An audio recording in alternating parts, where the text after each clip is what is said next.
ناظرین، تنقید اور اعتراضات کے باوجود پاکستانی حکومت اور تحریک طالبان پاکستان کے درمیان امن مذاکرات ہوئے، جس میں ٹی ٹی پی کے دہشت گردی میں پکڑے گئے قیدیوں کی رہائی بھی ہوئی۔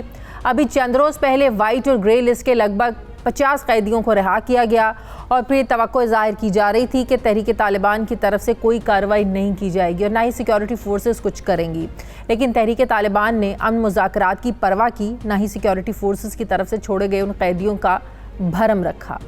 پولیو ٹیموں میں شامل خیبر پختونخوا میں 2 پولیس والوں کو شہید کر کے وہی تاریخ دہرائی گئی جو تحریک طالبان پاکستان کرتی آ رہی ہے۔ حکومت نے وارننگ دیتے ہوئے اب صاف الفاظوں میں بتا دیا ہے کہ قانون کے دائرے میں رہیں گے تو ٹھیک، ورنہ لڑتے رہے ہیں اور لڑتے رہیں گے۔ کیا کہا فواد چودھری نے، ذرا دیکھیے۔ کل جس طرح سے طالبان حکومت نے دوبارہ زور دیا ٹی ٹی پی کے اوپر کہ وہ معاہدے کی قدر کریں اور سنیں، وہ ان کی ایڈوائس جو ہے وہ سین ایڈوائس ہے۔ جو ہمارے آئین اور قانون کا احترام کرے گا اس کے ساتھ بات چیت کریں گے، ورنہ پہلے بھی لڑے ہیں دوبارہ لڑ لیں۔ حکومت نے ناظرین تحریک طالبان پاکستان کے ساتھ افغان طالبان کی ثالثی میں مذاکرات کرنے کا عمل شروع کر رکھا ہے۔ حکومت تو تحریک طالبان پاکستان کے ساتھ امن مذاکرات کر چکی اور اس معاہدے پر عمل بھی جاری ہے، مگر سانحہ پشاور کے متاثرین اپنے بچوں کا خون معاف کرنے پر حکومت کے ان مذاکرات کے حق میں نہیں ہیں۔ تحریک طالبان نہ صرف سانحہ پشاور کی ذمہ دار تھی، بلکہ ملک بھر میں مساجد سے لے کر امام بارگاہوں اور اسکولوں سے لے کر خواتین کے بازاروں تک کئی حملوں کی ذمہ داری تحریک طالبان نے قبول کی، جس میں ہزاروں لوگوں کی جانیں گئیں۔ پچھلی دہائی میں سرکاری اداروں خصوصاً لا انفورسمنٹ ایجنسیز تحریک طالبان نے سینکڑوں ان پر دہشت گردی کے حملے کیے، اور اس میں حساس اداروں کے اس نیٹ ورک کو ختم کرنے کے لیے دن رات جدوجہد کی اور قربانیاں بھی دیں۔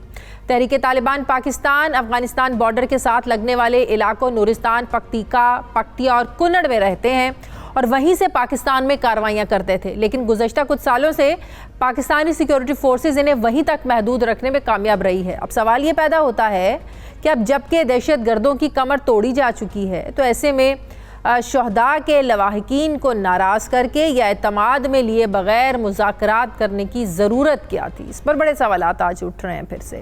اسی پر مجھے بات کرنی ہے، دفاعی تجزیہ کار جنرل ریٹائرڈ نعیم خالد لودھی صاحب مجھے جوائن کر رہے ہیں۔ السلام علیکم، بہت بہت شکریہ لودھی صاحب آپ کا۔ Thank you.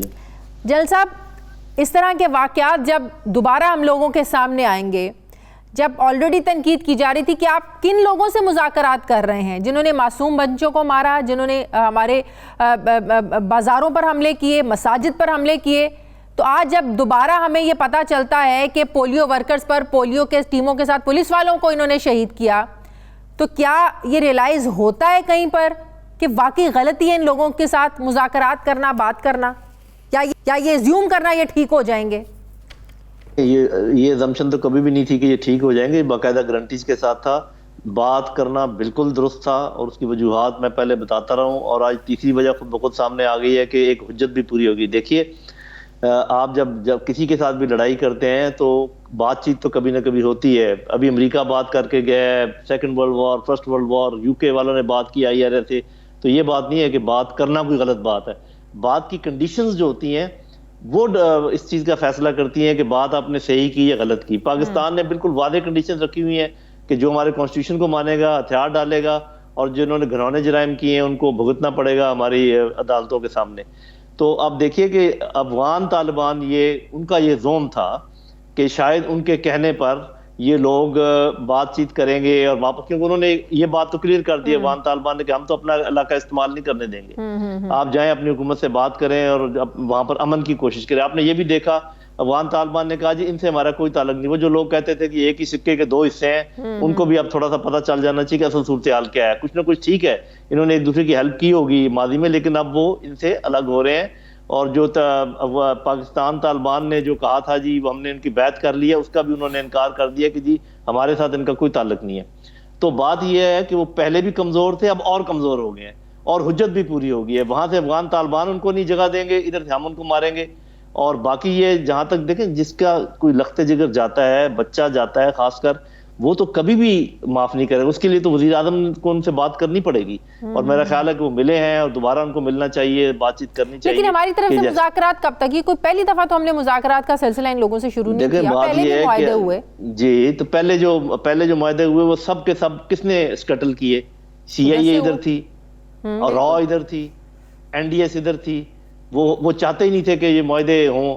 اب وہاں پر افغان طالبان ہیں, وہ چاہ رہے ہیں کہ یہ معاہدہ ہو. تو بڑا فرق ہے میری بہن, اس کو لیکن اگر ابھی بھی اسی طرح کے حملے ہوں تو کہیں نہ کہیں تو سپورٹ ایسی ایجنسی سے مل رہی ہے نا جنرل صاحب. سپورٹ تو دیکھیں ان میں تھوڑی بہت جو آخری جان ہے وہ کر رہے ہیں, اور سپورٹ یہاں ہمارے اندر یہاں ہو سکتے ہیں سلیپر سیل, یہاں پر را کے ایجنٹ ہو سکتے ہیں کہ ہم نے کلبوشن نہیں پکڑا ہوا, سی اے کے ایجنٹ ہو سکتے ہیں, اور کوئی لوگ ہو سکتے ہیں.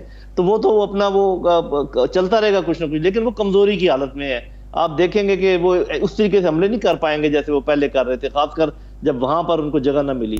تو میرا کہنا یہ ہے کہ بالکل اچھا کیا کہ مذاکرات ہوئے, یہ بھی اچھا ہوا کہ ناکام ہو گئے, اور حجت بھی پوری ہوگی. پریشانی کس بات کی ہے؟ دوبارہ کوشش ہونی, آپ کو لگتا ہے کہ دوبارہ کوشش ہوگی؟ اگر دیکھیں, اگر 10 آدمیوں میں سے پہلے 4 آپ سے بات کر رہے تھے تو پہلے ہی وہ ٹوٹ چکے ہیں. 2 اور اگر آپ بات کرتے ہیں تو اگر کوشش کرنے میں کوئی حرج نہیں, بار بار کوشش کرتے رہے اور لڑتے رہے اور ان کو مارتے رہے, نہ ادھر جگہ ملے گی نہ ادھر جگہ ملے گی. لیکن یہ کہنا کہ بات ہی نہ کرتے رہیں, ایک کام ہو سکتا ہے نا ایک وقت میں, یا بات کریں یا پھر آپ ان لوگوں کو مارتے رہیں. ایسے نہیں ہوتا. ایک وقت میں کئی کام ہو سکتے ہیں, صرف 2 ہی نہیں ہو سکتے. بات بھی ہو سکتی ہے, لڑائی بھی ہو سکتی ہے, تیسرے کی فریق کو بھی ڈالا جا سکتا ہے, ان کو آپس میں توڑا جا سکتا ہے. اور بات چیت کا مقصد صرف یہ نہیں ہوتا کہ امن ہو, اور بہت سارے مقاصد ہیں جو کہ فوجی مقاصد بھی ہوتے ہیں, جہاں پر ان کا ذکر کرنا ضروری نہیں ہے. لیکن افغان طالبان تو یہ بات کرتے تھے نا, آپ نے بھی بات کی کہ ایٹ لیسٹ وہ اپنی زمین استعمال نہیں ہونے دیں گے. تو پھر یہ لوگ کہاں سے آ رہے ہیں؟ تو ادھر سے ہی رہے ہیں, ادھر ہی ہیں, ادھر ہی موجود ہیں. کوئی کہیں سے نہیں, وہاں سے نہیں آ رہے. اب یہ کہیں چھپ چھپا کے آ جاتے ہوں گے, کوئی ایک آدھ ٹرکل ڈاؤن ہو جاتا ہوگا. لیکن بیسیکلی جو یہاں پر ان کی رہے کچھ لوگ رہ گئے ہیں, کچھ سلیپر سیل ہیں, کچھ ان کو مدد مل سکتی ہے را سے, یہ وہ کر رہے ہیں. یہ بہت کمزور ہیں. ابھی ایسا آپ کو اندازہ ہو جائے گا, جو میں بار بار کہہ رہا ہوں کہ کمزور ہے. ابھی تو 4 مہینے ہوئے ہیں. یہ ایک ہی گروپ ہے یا آپ کو پتا ہے کہ کوئی ایک ہی گروپ نہیں, 65-70 گروپ ہیں. ایک گروپ اگر بات کرتا ہے تو ہو سکتا ہے دوسرا اس کو سبوٹاژ کرنے کے لیے نام استعمال کر کے تو اس طرح کی کارروائیاں کریں. ابھی آپ صحیح بات کر رہی ہیں, بالکل ایسے ہی ہے. یہ کافی سارے گروپ ہیں, یہ ملٹیپل گروپس ہیں. کچھ مل رہے ہیں داعش کے ساتھ, کچھ مل رہے ہیں ISIK کے ساتھ. ان کے ساتھ یہ, کیونکہ ان کو بھی کچھ سمجھ نہیں آ رہی کہ اگر افغان طالبان بھی جگہ نہیں دیں گے, اگر پاکستان بھی جگہ نہیں دے گا تو پھر یہ جائیں گے کدھر. بلکہ یہ آپ دیکھیں گے کہ آہستہ آہستہ یہ اپنے جو ہیں قبائل, ان کے ساتھ یہ کانٹیکٹ کریں گے, ان سے معافی تلافی ہوگی, وہ گارنٹیاں دیں گے, اور تب یہ بات ہوگی. ہم لوگ کلیئر ہیں کہ اتنے گروپس میں سے ہمیں کس سے بات کرنی ہے؟ بالکل کلیئر ہیں. جو لوگ لڑ رہے ہیں, آپ کا کیا خیال ہے, ان کو پتہ نہیں ہے کہ وہ کون ان کے ساتھ لڑ رہا ہے اور کون نہیں لڑ رہا ہے؟ اب اتنا تو آپ نہ انڈر اسٹیمیٹ کریں نا اپنی سیکیورٹی فورسز کو, اپنے انٹیلیجنس کو, کہ ہمیں یہی نہیں پتا کہ کس کے ساتھ بات کرنی ہے, کس کے ساتھ نہیں کرنی ہے, ہمارے ساتھ جو بات کر رہا ہے وہ ہے کون. یہ سب باتیں بہت کلیئر ہوتی ہیں. تو پھر یہ بھی تو پتا نہیں, بالکل صحیح آپ بات کر رہے ہیں, بالکل کوئی ڈاؤٹ نہیں ہے. جتنی قربانیاں ہماری فورسز نے دی ہیں, ہماری سیکیورٹی فورسز نے دی ہیں, اس کی مثال پوری دنیا میں نہیں ملتی ہے. کہنے کا مطلب یہ ہے کہ اس کے باوجود اگر دوسرے گروپس کارروائی کرتے ہیں تو کنفیوژن تو پیدا ہوتی ہے. نقصان کس کا ہو رہا ہے؟ نقصان تو ہمارا ہی ہو رہا ہے. کنفیوژن تو پیدا ہوتی ہے, لیکن بات چیت کرنے سے ان کا نقصان ہو رہا ہے. جب بات 10 کے 10 اگر آپ ان سے بات نہ کریں, جبکہ 4 تیار ہوں بات کرنے پہ, اگر آپ سے بات کریں تو کس کا نقصان ہو رہا ہے؟ ان کا نقصان ہو رہا ہے. لیکن ایک بات تو طے ہے نا کہ ابھی سلیپر سیلز ادھر بھی ہیں, ابھی کچھ جراثیم دہشت گردی کے اس زمین پر بھی موجود ہیں. بارہا افغان طالبان کہتے رہے, لیکن ابھی مکمل طور پر خاتمہ نہیں ہوا. درست ہے, یہ بات بالکل صحیح ہے.